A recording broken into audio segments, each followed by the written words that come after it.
I guess we were urban explorers, but we weren't really the type to do anything too illegal, or at least nothing too risky, which usually meant finding places further out from the city and in more remote areas. For this one, Jackson and I had found a small Reddit thread of a fire lookout tower posted in the community for abandoned places in our state. The OP didn't mention where it was though, and seemed like he was trying to keep it from being too available to everyone online. I tried my luck at messaging him directly, and although he was hesitant, I eventually was able to get the coordinates from him, so long as I didn't pass it around to everyone else and ruin the spot. When we looked it up on maps, we could see there was a structure there, so it all looked legit. There weren't any other posts or anything on it though, so it really seemed like the place was completely forgotten. We packed up and headed out there on a Monday morning. Getting there was a bit sketchy. No trails really, and no clear sightlines of where we were headed. Just had to trust the GPS. The woods also had this really strange feeling. If Jackson wasn't there with me, I 100% would have booked it out of there and never looked back, just from the feeling alone. Jackson also said he felt off, but we still continued walking. All the way up until just about a minute from the fire lookout, there were no signs whatsoever that we were even remotely in the right place, or going in the right direction. No signs of trails, footpaths, or views of the structure. Nothing. It wasn't until we were literally 30 feet from it that we even saw it for the first time. We reached a clearing in the trees, and on the hill was, well, the lookout tower. It wasn't exactly the kind we were hoping for, but I was just happy it existed and the GPS got us there. This one wasn't sitting on tall stilts. It was basically just a cabin on top of the hill, with a view over the forest. We circled the tower for a minute. The wood siding was gray and splintered, and the windows were either broken or covered in grime and fog so thick that it looked painted over.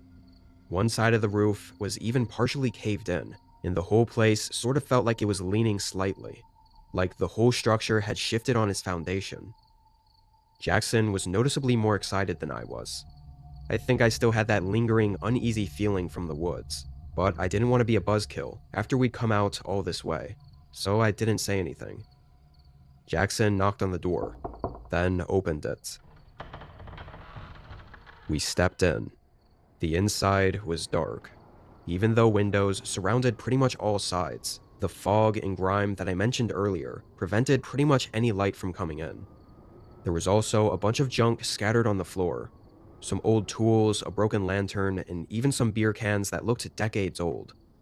But eerily, there was a piece of paper taped to the far wall. It was noticeably out of place, being clean and new, from someone recently. On it were 3 words: "Hope you're happy." I showed it to Jackson, and we both were pretty confused. I mean, clearly this had to be the stupid Redditor messing with us, leaving a cryptic note to scare us, knowing that we were going to show up. Still kinda weird though.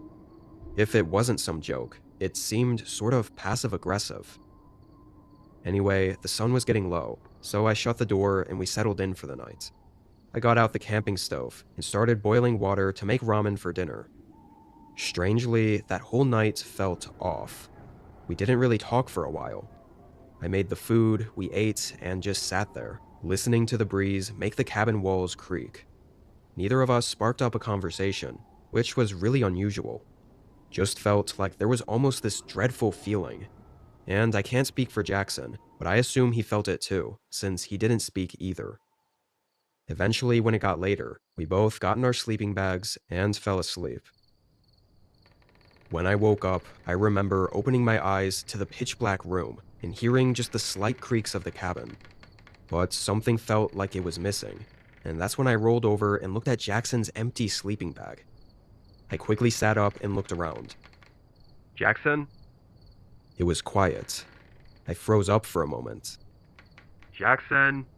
After I said his name again, there was a sudden thud against the wood. Then again. I tilted my head up and looked at the roof. Slow, quiet thuds moved across the ceiling. And then, suddenly the door opened and Jackson stepped inside, nearly giving me a heart attack. He looked surprised to see me awake, but I told him to shush before he said anything. But whatever the hell I'd been hearing had stopped. Jackson said he just went out to take a leak. I asked if he saw anything on the roof, and he looked at me like I was crazy. I went out to see for myself, and saw nothing. At that point, I thought maybe I was crazy. We got back in our sleeping bags and slept through the rest of the night. Next day, things still felt a little off there. I really didn't know what it was. Just everything felt too quiet and still. Me and Jackson spent most of the day exploring around the area, walking around and looking for anything else cool, but there really wasn't anything. The forest seemed to be the same half-dead trees for miles and miles and miles. Around sundown again, we got back to the lookout tower, ready to get back inside and settle for the night. But as Jackson went to close the door, he suddenly stopped. I looked back at him. He was frozen in place, and his eyes were fixed on something. Then he said my name, telling me to come over there. I walked over and looked out the doorway. Standing maybe 40 feet from the cabin, right on the line between the clearing and the trees, there was a man. The man had shaggy, unkempt hair and a scraggly beard. He wore a gray flannel and had a rifle slung over his shoulder. Clearly, this guy was some sort of hunter. But what was really eerie was the look he had over his face. His eyes were dead, and he had a dreadful, empty look. "Hey, can we help you? Are you good?" I called out. The guy stared across the field at us for a few more seconds, then slowly turned and walked straight into the woods. I looked at Jackson, and both of us were a little unsure about that guy. We made food and stayed in for a couple hours. We were a little more conversational, talking about our plan to leave tomorrow morning, and definitely not recommend anyone to ever come here. And during that conversation, a faint shadow suddenly moved across Jackson's face. I quickly turned around and looked at the window behind me. Could barely see anything through it, but there was a shape, maybe a figure, moving along the outer wall. Jackson was quiet, so I knew he saw it too. The figure moved all the way around to where the door was. My heart was racing. There was a long pause, then 3 soft knocks against the door. Jackson immediately got up and slammed the bolt lock down. There was another pause, then 3 loud, heavy hits shook the door. Neither of us moved. We were frozen, just completely horrified. But after those knocks, there wasn't anything else. No footsteps, and no voices or shadows. I seriously have no clue how long we waited. Eventually, Jackson unlocked and opened the door, finding no one and nothing out there. We stayed up through the entire night, both paranoid and feeling really uneasy. We tried to figure out who we thought it was, if it was the hunter from earlier. He did look creepy as hell, but this didn't feel like it was him. It felt like something else. I know that sounds crazy, but I don't know what else to think. When the sun came up, we booked it out of the cabin. The whole way back through the woods was just unsettling and eerie, like we were being watched. When we made it out, the first thing I did was check on Reddit with the OP who gave us the coordinates to ask if he had any weird encounters at the lookout tower. But the post was removed, and the account was deleted. Honestly, I think the guy had similar encounters and experiences, and likely that's why he left the ominous notes of "Hope you're happy." Jackson and I are still great friends, and still actually explore abandoned places. We've had other encounters, but none like this one. Both of us are still genuinely freaked out about what happened during the 2 nights we visited that lookout tower, and have no idea what it was that we experienced there. I'm keeping my name anonymous for privacy reasons, but this happened just 5 years ago. At the time, I was traveling around with my dog Rocky. I know, not the most unique name, but I named him after the mountain range I found him stray in 3 years prior. He was a medium-sized Australian Shepherd mix, and the vets said he was between 6 to 7 years old when I found him. There was no information on him whatsoever, and after weeks of being unsuccessful in finding his owners, I made the decision to adopt him.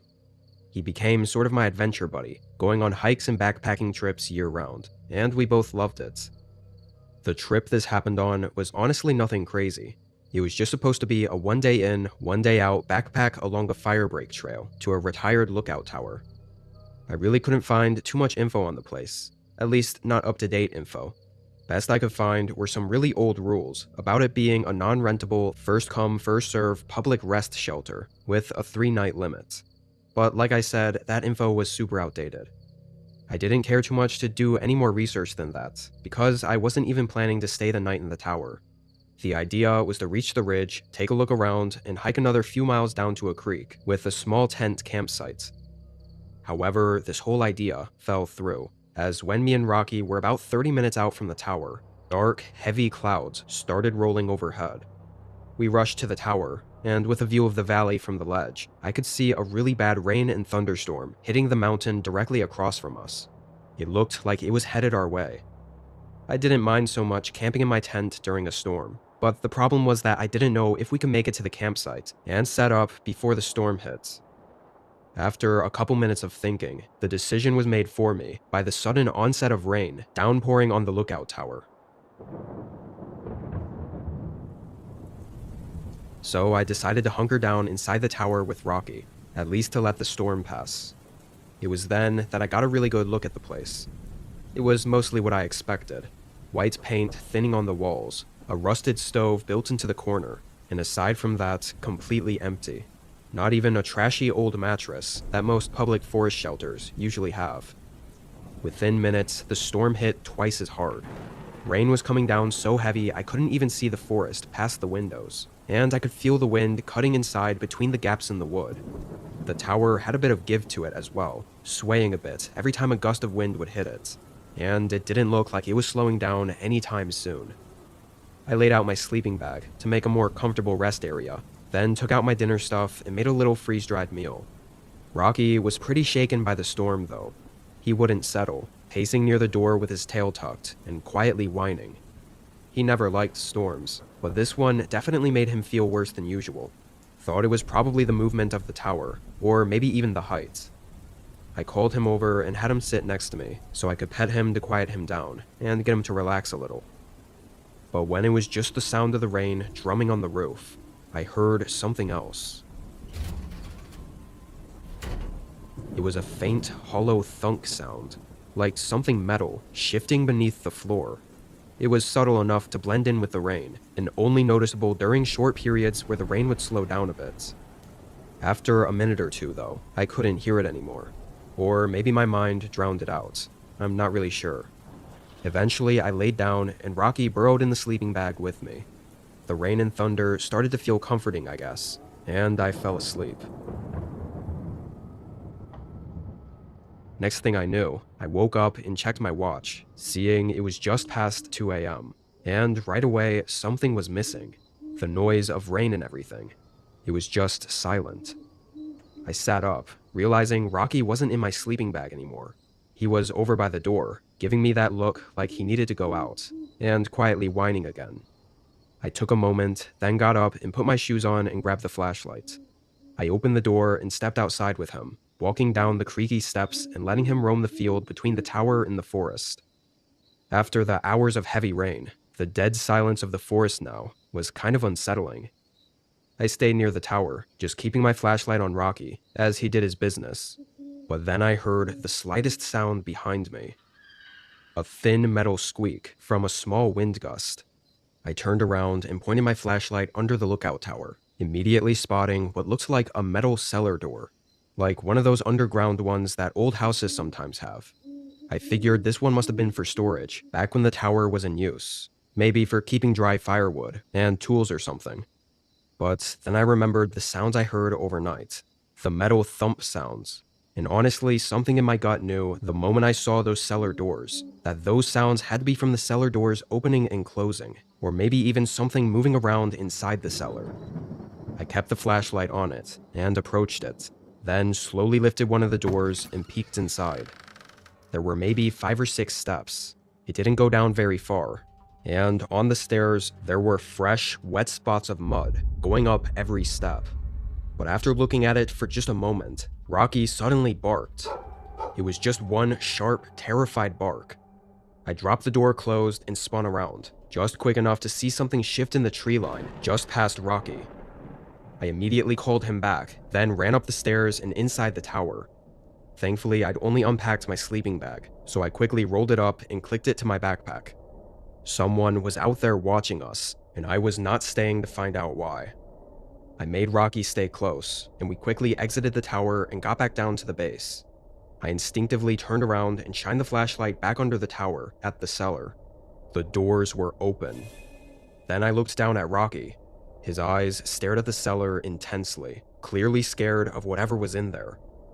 We hurried away, getting right back onto the firebreak trail. We pretty much ran for a whole mile before the rain started pouring down again, so we took it easy and eventually made it back. I called the Forest Service that morning, and it only made me more terrified of what could have happened. The ranger said that the lookout tower I mentioned was not in service, and off-limits to the public. I couldn't get him to spill any specifics, but from the little hints I felt like I got, it sounded like some things had been happening in that area that caused them to just stop allowing people to use the tower. That's why I couldn't find any information on it. I think there's a lot of possible explanations for what happened out there, but none of them make me feel any better. The most harmless explanation is someone was living in the cellar of the retired tower for who knows how long. But even then, why did they leave in the middle of the night? And why were they watching us from the trees? It's been a while, so I've mostly come to terms with not having any answers, but I think the chances are slim that if I hadn't have left, nothing else would have happened. This happened 3 decades ago. Obviously, I'm an older guy now, but when I was in my 20s, I used to do summer work with the Forest Ranger Service as a fire lookout. I did it for almost 9 summers in a row. It was paid work, so while I was in college and off for summer breaks, I loved it. Might have even done it for free. The job was simple and straightforward, essentially marking down a few data points once an hour, like temperature, wind, and humidity, and of course, scouting for fires. Aside from that, I was alone up there and could do really whatever I felt like. Often, I would walk the trails around the lookout station and just enjoy the scenery. Over the years, I became very capable in the woods, and aside from this one night, I never really had anything unsettling happen.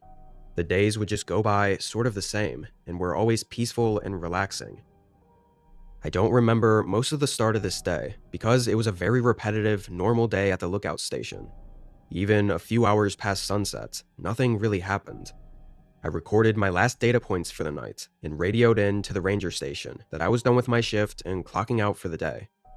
The overnight ranger that was basically there every night was another young man, Brady. I'd only met him in person a handful of times, but I talked to him almost every night, as there wasn't all that much else to do. And whenever there were important things to radio in, he was the guy to receive my calls. After making some food and resting on the bed for a bit, I decided to get some air and head onto the balcony to look at the clear night sky. Took all but half a second to notice a bright flickering light below the tower. It was just in the trees, not more than a quarter mile from me. There were way too many trees in the way to get a perfect view, but I knew it was a campfire of some sorts by the color and the way it was flickering. Now, at the time, there was a campfire ban due to dry weather, so this was actually a pretty big deal that needed to be sorted immediately. I radioed in to Brady, asking about permits and if he knew who could have been out there.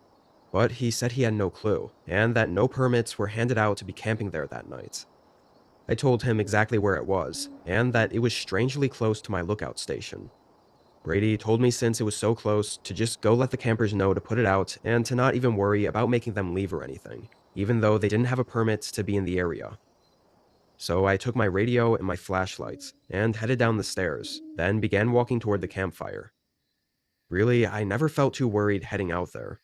The walk was like 5 minutes, and I figured it would all go over easy. Again, I wasn't forcing them to leave. I was just there to tell them to put out the fire. After a short walk, I got to the campsite. But it really wasn't a campsite at all. It was just a fire, with no one around it. Worse yet, it was more of a bonfire, pretty much just some logs stacked up on the ground and lit on fire, almost like whoever it was using it to get my attention. I called out a few times, but got no responses. I remember starting to get creeped out, shining my flashlight around for a few minutes. The whole forest was quiet though, and it didn't seem like anyone was around. I radioed into Brady, telling him that nobody was around here, and that I thought it might have been some sort of prank to kind of lead me into the woods for no reason. But Brady didn't respond. I radioed again, but it was just static. which in my 9 years of doing this, I'd never not gotten a response. I knew this was not normal. A chill hit my body, and I kicked over the logs and buried the fire, then hurried back through the woods to the lookout station. I was shining the light around frantically, questioning why I even listened to him and went out there. When I made it back, I ran up the stairs, and right when I got to the top, my stomach tightened and my heart started racing. The whole place was ransacked. I had never felt so terrified and fearful in my entire life. I quickly used the main station radio to try contacting Brady again, but with no luck, I then radioed in to authorities that something really weird was going on. I didn't know what to say, but that someone was trespassing and messing with our stuff. I had to make the decision to either stay at the lookout or hike out of there. And even though it was dark, I chose to hike out. I felt like staying, knowing there was no way out if whoever was out there came back, was the more risky option.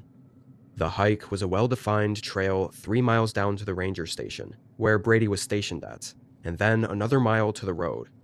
I barely packed anything, and quickly left. The whole hour of hurrying through the woods was awful. It was so quiet that every step I made felt like it was giving me away. But I felt relief when I saw the dim lights outside of the ranger station. I called out Brady's name as I approached it, until I noticed the door was wide open. I walked inside, and Brady wasn't there. From the looks of it, he had walked outside for some reason, maybe to check on something he heard, then just vanished. I was out of there within seconds, running to the road and eventually meeting the cops there a few minutes later. They searched a huge perimeter over the next few days. Brady was never found. The whole fire thing was some sort of planned distraction, and I'm assuming they did something near Brady as well to get his attention and get him out of the cabin. Then again, I'm not sure. To be fully transparent, the state kept everything tightly under wraps because this happened in a fairly big touristy park in the state. Back then, I guess it was way easier to keep it all hush.